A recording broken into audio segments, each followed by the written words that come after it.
se c'è qualcosa magari che vuoi dire alla cittadinanza. Dicono che noi parliamo sempre di scontrini e mai di fatti. Stavolta abbiamo parlato di fatti, ma voglio parlare anche di scontrini, perché circolano alcune informazioni, che vengono fatte circolare alcune informazioni che in realtà non sono vere, nel senso che nel dettaglio quello che riguarda la nostra rendicontazione, cioè si dice che sia una cosa difficile, che sia una cosa che entra dentro la vita privata di ognuno di noi per stabilire se questa sera mangerò una pizza o mangerò una fetta di carne.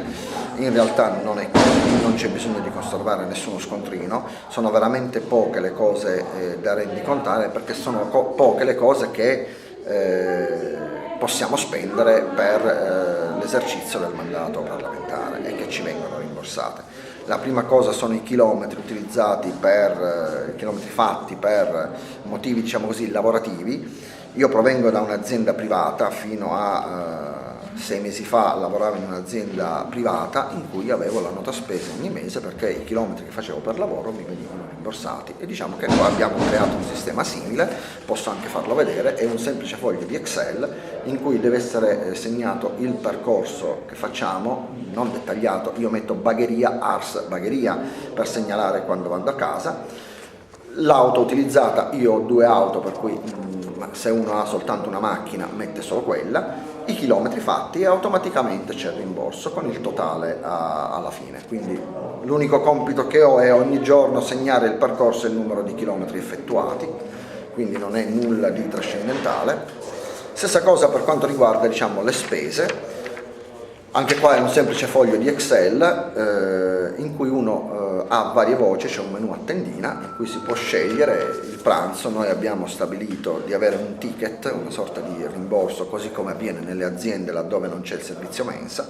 Anche qua è mutuato dal mondo dell'azienda, quindi chiunque abbia lavorato in un'azienda come lavoratore dipendente sa benissimo come che funziona una semplice nota spese. Le spese di cui è previsto il rimborso sono quelle per l'appartamento. Io abito a Bagheria, quindi non ho nessuna spesa di questo genere, la sera me ne vado a casa mia, ma ovviamente i ragazzi che vengono da fuori hanno pure il diritto di dover dormire in un alloggio.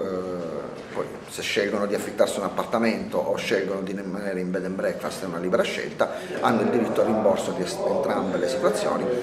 Le eventuali spese di trasporto pubblico, sempre effettuate durante l'esercizio del mandato parlamentare, per cui se uno deve prendere l'aereo invece che la nave, invece che il treno, è prevista una voce di rimborso. E spese varie. A me capita, ad esempio, quando io faccio il bonifico, di pagare il bonifico 1,50 €. Questa è una spesa varia che non è che mi faccio rimborsare io direttamente, perché resta nel conto corrente, però ovviamente c'è una differenza tra quello che restituirei e quello che in realtà esce fuori come totale dalle note spese, per cui queste sono spese di poche decine di euro. È capitato tornando nel discorso degli affitti degli appartamenti, che magari si debba pagare più mensilità perché c'è l'agenzia, perché c'è la caparra. Queste sono quelle spese, ma non c'è nessuna richiesta di particolari acrobazie o richiesta di particolari, per fare una nota spesa di queste ci vogliono 10 minuti. Anche quando gli scontrini sono stati resi famosi più che altro dai giornalisti, dalle agenzie di stampa, perché comunque non so se tu personalmente utilizzi questo metodo, ma si potrebbe risolvere facilmente con una carta di credito, di debito, in cui le spese effettuate durante il mandato le effettui con quelle, automaticamente poi l'estratto conto ti dà praticamente la nota spese. Questa sarebbe facilissimo, semplicissimo. Questa sarebbe la soluzione migliore, ma addirittura sarebbe una soluzione che si potrebbe tranquillamente istituzionalizzare. So che alla Camera ci hanno ragionato su un discorso di questo genere. Riccardo, se non mi sbaglio, ha